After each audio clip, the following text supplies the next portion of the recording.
RTV app వార్తల్ని క్షణాల్లో చదివే అవకాశం ఉంటుంది. ఒక న్యూస్ పేపర్, ఒక టెలివిజన్ ఛానల్ మీ చేతుల్లో ఎప్పుడు ఉంటాయి. రైతులకు ఎటువంటి షరతులు లేకుండా రుణమాఫీ చేయాలని చెప్పేసి ఈరోజు సిపిఎం పార్టీ ఆధ్వర్యంలో కలెక్టరేట్ కార్యాలయం ముందు నిరసన వ్యక్తం చేస్తున్నారు. పూర్తిగా రేషన్ కార్డు నిబంధనలు కూడా పూర్తిగా తొలగించి కొత్త రేషన్ కార్డులు కూడా ఇవ్వాలని చెప్పేసి సిపిఎం ఆందోళన చేస్తున్న పరిస్థితి కనబడడం. సో ప్రస్తుతం మన దగ్గర సిపిఎం నాయకులు మన దగ్గర అందుబాటులో ఉన్నారు. ఒకసారిగా వారితో మాట్లాడి ఆ పరిస్థితిని తెలుసుకుందాం. సో అన్న చెప్పండి, ఈరోజు పూర్తిగా రుణమాఫీ అంశంలో పూర్తిగా రాష్ట్రం మొత్తం కూడా అట్టుడుతున్న పరిస్థితి కనబడుతుంది. సో రుణమాఫీ విషయంలో ప్రభుత్వం ఎటువంటి నిబంధనలు అనుసరిస్తే రైతులకి మేలు జరుగుతుందని మీరు భావిస్తున్నారు?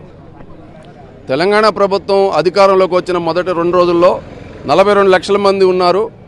31,000 కోట్ల రూపాయలు రుణమాఫీకి డబ్బులు అవసరం ఉంటుందని చెప్పి లెక్కేశారు. కానీ కేవలం ఇవాళ 17,933 కోట్లు విడుదల చేయడం మూలంగా మిగతా 13,062 కోట్ల రూపాయలు నిధులు రాక రైతులందరూ కూడా ఎదురు చూస్తున్నటువంటి పరిస్థితి ఉంది. ఖమ్మం జిల్లాలో దారుణంగా 28% మాత్రమే రుణమాఫీ అయింది. దాదాపుగా 68% మంది రైతులకి ఇవాళ రుణమాఫీ నోచుకోక ఎదురు చూస్తున్నటువంటి పరిస్థితి ఉంది. అందుకనే ప్రభుత్వం ఏ నిబంధనలు లేకుండా రుణమాఫీ చేయాలని కోరుతా ఉన్నాం. కేసీఆర్ గారి గవర్నమెంట్ రైతు బంధు డబ్బులు కొట్టినప్పుడు 62 లక్షల మంది రైతుల అకౌంట్కి నేరుగా డబ్బులు వచ్చినప్పుడు ఇప్పుడు వచ్చేసరికి రేవంత్ రెడ్డి గారి ప్రభుత్వం ఏమంటుందంటే నీ అకౌంట్ సరిగ్గా లేదు, నీ ఆధార్ కార్డు సరిగ్గా లేదు, నీ పాస్ పుస్తకం సరిగ్గా లేదు అన్నారు. మా పాస్ పుస్తకం, బ్యాంక్ అకౌంట్, ఆధార్ కార్డు సరిగ్గా ఉండబట్టి 62 లక్షల మందికి రైతు బంధు డబ్బులు వచ్చినప్పుడు ఏ కొరీ లేనప్పుడు ఇప్పుడు ఎందుకు వచ్చిందంటే ప్రభుత్వం ఈ కొరీలను పెట్టి కాలయాపన చేసే దానికోసం ప్రయత్నం చేస్తుంది. ఆ విధంగా కాకుండా తుది గడువు పెట్టి దానిలోపు మొత్తం బ్యాంకులో అప్పున్న ప్రతి రైతుకి రుణమాఫీ చేయాలని చెప్పి ఏదైతే కాంగ్రెస్ పార్టీ ప్రభుత్వం హామీ ఇచ్చిందో 2 లక్షల వరకు రుణమాఫీ చేస్తామని ఆ విధంగా రుణమాఫీ చేసి రైతులందరినీ రుణముక్తులు చేయాలని చెప్పి తెలంగాణ రైతు సంఘంగా డిమాండ్ చేస్తూ ఉన్నాం. సో పూర్తిగా కాంగ్రెస్ పార్టీ కొంతమంది రైతులకు మాత్రమే రుణమాఫీ చేసిందంటూ కూడా ఆందోళన పర్వం కొనసాగుతాం. సో ప్రస్తుతం మన దగ్గర మరో సిపిఎం నాయకులు కూడా మనకు అందుబాటులో ఉన్నారు. ఒకసారి కూడా వాళ్ళతో మాట్లాడు. సో అన్న చెప్పండి, కాంగ్రెస్ పార్టీ కొంతమంది రైతులకు మాత్రమే, అంటే దాదాపు 28 జిల్లాలో 28% రైతులకు మాత్రమే రుణమాఫీ అయ్యింది. మిగతా రైతులంతా కూడా రుణమాఫీ కోసం వ్యవసాయ కార్యాలయాల చుట్టూ తిరుగుతున్నారని చెప్పేసిగా మీరు చెప్తున్న పరిస్థితుల్లో రైతులు ఏం చేస్తే వాళ్ళకి పూర్తి స్థాయిలో రుణమాఫీ అవుతుంది? ప్రభుత్వం ఎటువంటి నిబంధనలు అనుసరిస్తే పూర్తి స్థాయిలో రుణమాఫీ జరుగుతుంది మీరు అనుకుంటున్నారు? మేము ప్రభుత్వాన్ని ఒకటే డిమాండ్ చేస్తూ ఉన్నాం. వాస్తవంగా ఏదైతే 2 లక్షల రూపాయలు రుణమాఫీ చేస్తామని చెప్పారో 2 లక్షల రూపాయలని ఖచ్చితంగా పైకున్నటువంటి ఏమన్నా ఉన్నా కానీ అవి తర్వాత వాళ్ళు ఖచ్చితంగా కట్టుకునే అవకాశం ఉంటుంది. కాబట్టి ఖచ్చితంగా ఆ పద్ధతిలో 2 లక్షల రుణమాఫీ చేయాలని కూడా మేము తెలంగాణ రైతు సంఘం సిపిఎం పార్టీగా డిమాండ్ చేస్తూ ఉన్నాం. ఇప్పటికే అన్ని మండల కేంద్రాల్లో ఈ ఉద్యమాన్ని పోరాటాన్ని నిర్వహించడం అనేది జరిగింది. ఒక విషయం మీ దృష్టి తీసుకొస్తా ఉన్నాను. ఏజెన్సీ ప్రాంతంలో ఉన్నటువంటి బీసీలు కానీ ఎస్సీలు కానీ వెనకబడ్డటువంటి పేద రైతులు ఎవరైతే ఉన్నారో వాళ్ళందరికీ కూడా మాన్యువల్ పానీలు ఆనాడు పట్టాదారు పాస్బుక్ లేనటువంటి మాన్యువల్ పానీల మీద కూడా ఇలా వాళ్ళకి బ్యాంకు రుణాలు ఇచ్చారు. అన్ని గురించే వారందరికీ కూడా బేషరతుగా ఎలాంటి మొత్తం కూడా కొరీ లేకుండా మొత్తం కూడా రుణమాఫీ చేయాలనేది కూడా మేము డిమాండ్ చేస్తూ ఉన్నాం.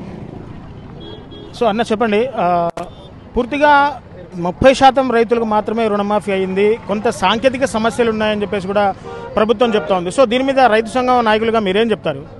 ఇవాళ ప్రభుత్వం సాంకేతిక కారణాలు అంటా ఉంది. ఇది సరైనది కాదు. ప్రభుత్వం సృష్టించినటువంటి సాంకేతిక కారణం తప్ప నిజమైంది కాదు. రైతులకు నేరుగా రుణమాఫీ చేయాల్సింది. బ్యాంకులో అకౌంట్లు ఉన్నాయి, రైతులు అప్పులు తీసుకున్నటువంటి ఖాతా నెంబర్లు అన్నీ కూడా ప్రభుత్వం దగ్గర ఉన్నాయి. కానీ 2 లక్షల లోపు రుణమాఫీ చేసి ప్రకటించి అఫీషియల్గా రేషన్ కార్డు కానీ ఇతరితర ఏం లేకుండా రైతు అనేవాడు బ్యాంకులో అప్పు తీసుకున్న వాళ్ళ సంఖ్య ప్రభుత్వాల దగ్గర ఉన్నాయి. కాబట్టి దాన్ని నేరుగా ఆ డబ్బులు జమ చేసి ఉంటే ఈ సమస్య వచ్చేది కాదు. సాంకేతిక కారణం ప్రభుత్వం సృష్టించింది తప్ప బ్యాంక్ అధికారులు ప్రభుత్వం తప్ప రైతులు కాదు. కాబట్టి సాంకేతిక కారణంతో కాలయాపన చేయడం సరైంది కాదనే ఇవాళ రైతు సంఘాలు సిపిఎం పార్టీ ఆధ్వర్యంలో ఈ ఆందోళన కొనసాగుతూ ఉంది. ఇప్పటికైనా ప్రభుత్వం బ్యాంకులో ఉన్న ప్రతి రైతుకి మాఫీ చేస్తే సమస్య పరిష్కారం అవుతుంది. అలాంటి చొరవ ప్రభుత్వం చేయాలని ఇవాళ సిపిఎం పార్టీ ఖమ్మం జిల్లా కమిటీ తరఫున ప్రభుత్వాన్ని డిమాండ్ చేస్తా ఉన్నాం. సో ఇది చూశారు కదా, పూర్తిగా కాంగ్రెస్ ప్రభుత్వం సాంకేతిక కారణాలు చూపిస్తూ రైతుల రుణమాఫీని చేయకుండా అడ్డం పడుతుందని చెప్పేసుకుంటున్నారు. సో పూర్తిగా గతంలో వ్యవసాయ సంఘాల్లో లోన్లు తీసుకున్నాము, అప్పుడు రాని సాంకేతిక ఇబ్బందులు ఇప్పుడు ఎందుకు వస్తున్నాయని చెప్పేసి కూడా ఆ సిపిఎం నాయకులు ప్రభుత్వాన్ని సూటిగా ప్రశ్నిస్తున్న పరిస్థితి ఇక్కడ కనబడుతుంది. సో పూర్తిగా రైతులందరికీ కూడా ఏకకాలంలో 1,00,000, 1,50,000, 2 లక్షల లోపు రుణమాఫీలు, ఆ రైతులందరికీ కూడా ఏకకాలంలో ఎటువంటి షరతులు లేకుండా వాళ్ళకి రుణమాఫీ చేయాలి. రేషన్ కార్డులో కూడా నిబంధనలు పూర్తిగా తొలగించాలి. అంటే కుటుంబ నిర్ధారణ కాకుండా కొన్ని రుణమాఫీలు ఆగిపోయి ఉన్నాయి. అటువంటి పరిస్థితులు లేకుండా ఏ షరతులు లేకుండా రుణమాఫీ ఏకకాలంలో చేయాలని చెప్పేసి కూడా ప్రభుత్వం డిమాండ్ చేస్తున్న పరిస్థితి కనబడుతుంది. సో ఏది ఏమైనా ఇకనైనా కాంగ్రెస్ ప్రభుత్వం ఇప్పటికైనా రైతుల విషయంలో స్పందించి రుణమాఫీని ఏకకాలంలో చేయకపోతే ముందు ఆ ఉద్యమాలు కూడా చేస్తామని చెప్పేసి కూడా ప్రభుత్వం హెచ్చరిస్తున్న పరిస్థితి ఇక్కడ పడుతుంది. ఇది ఇక్కడ తాజా పరిస్థితి. ఇది కెమెరా పర్సన్ నాగేంద్రబాబుతో నేను మీ దేవేంద్ర, RTV ఖమ్మం కలెక్టరేట్ కార్యాలయం నుంచి. మరిన్ని వీడియోస్ కోసం ఛానల్ ని సబ్స్క్రైబ్ చేయండి. లేటెస్ట్ అప్డేట్స్ కోసం వాట్సాప్ ఛానల్ ని ఫాలో చేయండి. అండ్ లింక్ డిస్క్రిప్షన్ లో ఉంది.